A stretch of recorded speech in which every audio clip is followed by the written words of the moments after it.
ఇప్పుడైతే ప్రస్తుతానికి మా తిరుపతి ఫుట్పాత్ మీద ఉంది. ఏమైందమ్మా, ఎందుకు ఇట్లా వచ్చేసావు? నాకెవరు చూసేవాళ్ళు లేరు. ఏమైంది?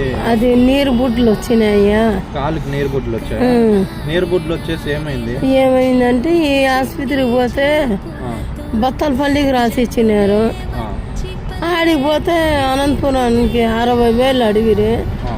మాకంత శక్తి లేదు స్వామి అని మళ్ళీ అనంతపురానికి వస్తే ఆడికి వస్తే మేమేమో ఆపరేషన్ చేస్తామని చర్మం పూర్తిగా తీసేసిరి. అంటే ఆపరేషన్ చేస్తామని చెప్పి అనంతపురంలో మీకు చర్మం మొత్తం ఆపరేషన్ ఎందుకు చేయలేదు?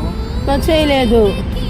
ఆపరేషన్ ఏమంటే ఓన్లీ చర్మం తీసేస్తాము, చర్మం తీసేసి పెట్టేస్తాము, అది ఆరితే పాలు బాగా అయిపోతుంది అన్నారు.